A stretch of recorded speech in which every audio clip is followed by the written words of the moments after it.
गुरु प्यारी सात संगत जी, आप सभी को राधा स्वामी जी। सात संगत जी, यह घटना बड़े हजूर महाराज जी के समय की है। तो सात संगत जी, जैसे कि हम सभी लोग जानते हैं, भजन के बिना जीवन अधूरा है।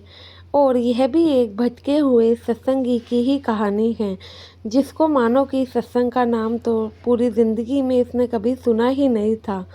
यह एक 25 साल के लड़के की कहानी है, जो कि गांव में रहता था। इसके गांव में भी सत्संग घर बने हुए थे, लेकिन इसने कभी भी उस चीज़ का नाम नहीं सुना था। हमेशा ही अपने दोस्तों के साथ मंदिर दर बदर भटकता रहता। जो भी तीर्थ स्थल की जगहें होती, दूर दूर जाके माथे टेकता और हमेशा ही पूर्ण गुरु को, भगवान को खोजने की कोशिश करता। मानो इतने साल हो गए थे और अभी भी इसकी खोज जारी ही थी। मन में ऐसा लगता ही नहीं था इसको कि भगवान इसे मिल चुके हैं। तो उसी ही खोज में ये लगा रहता, हमेशा नई नई तीर्थ स्थल जगहों पर जाता। इसके दोस्त भी इसका कई बार मजाक बनाते, भाई कितनी जगहों पे तुम भटकोगे, भगवान एक ही होते हैं। ये कहता है कि एक तो होते हैं, लेकिन अंदर से कभी इस चीज़ का एहसास हुआ ही नहीं। ऐसे ही एक दिन किसी तीर्थ स्थल पर घूमने गया हुआ था। वह एक गांव था, गांव में बड़ा सा मंदिर था, वहां पे ये गया हुआ था। मंदिर पहुंचता है, माथे टेकता है, उसके बाद वहां से निकल ही रहा होता है। जब वहां से निकल रहा होता है तो ये गांव का जो माहौल था एक अलग सा ही था। एक आश्रम के आगे ये भाई आके रुक जाता है।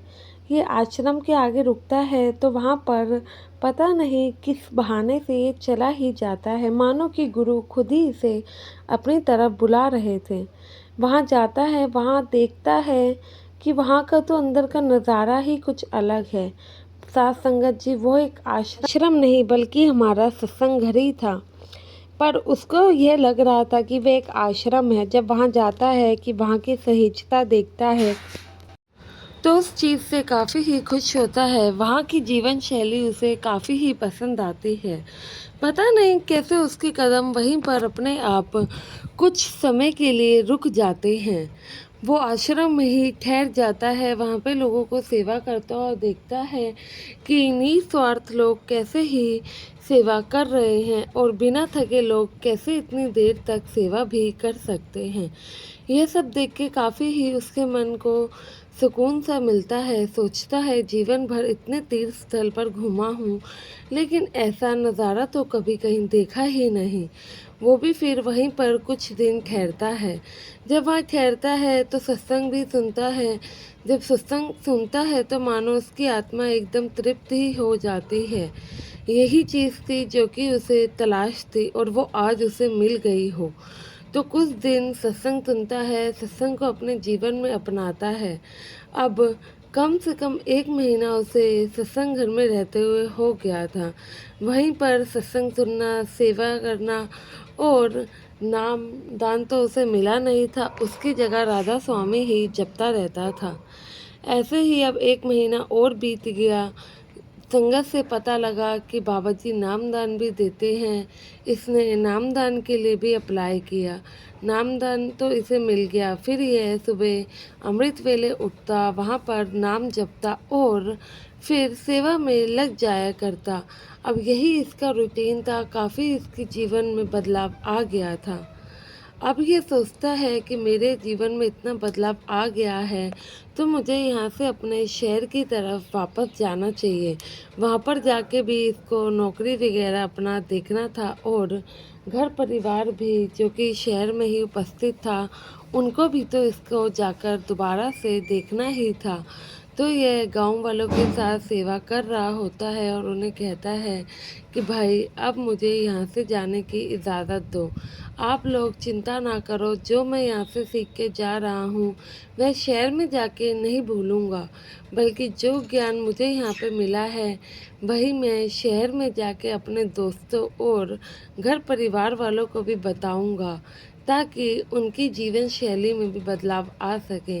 वो भी जान सके कि भजन के बिना कैसे एक जीवन अधूरा है। जब तक भजन सिमरन इंसान को नहीं मिलता तो मानो उसके जीवन में कुछ भी नहीं है।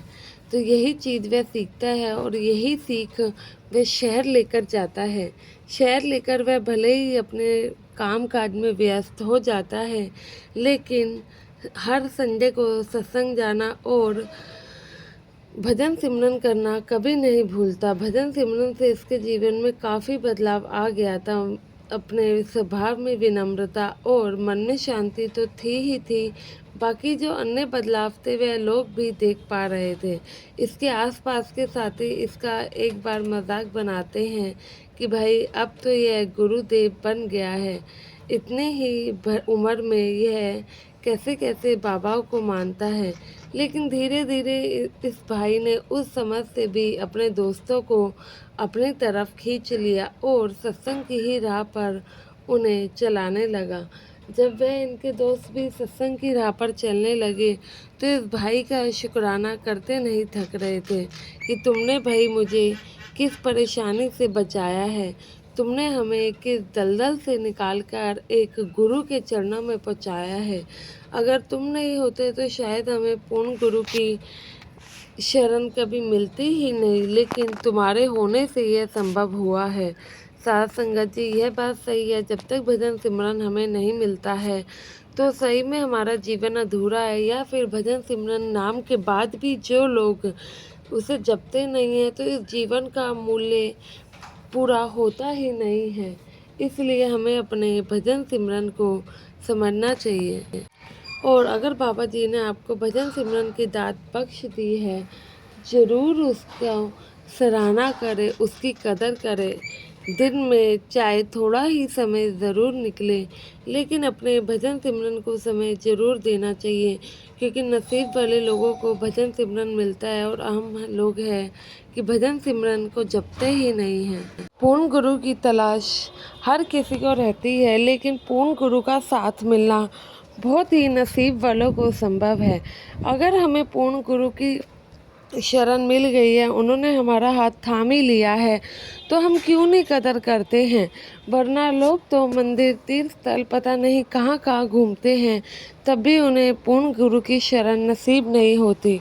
आशा है आप भी सत्संग को समय ज़रूर देंगे, भजन सिमरन और सेवा इन सबको अपने जीवन शैली में ज़रूर जोड़ेंगे, क्योंकि इसी से हम लोगों का जीवन सफल है। अगर साथ संगत जी वीडियो अच्छी लगी है तो लाइक और कमेंट में राधा स्वामी लिखना ना भूलें। संगत के अपने इस चैनल को आप लोगों ने सब्सक्राइब नहीं किया है तो ज़रूर कर लीजिए। गुरु प्यारी साथ संगत जी, आप सभी को राधा स्वामी जी।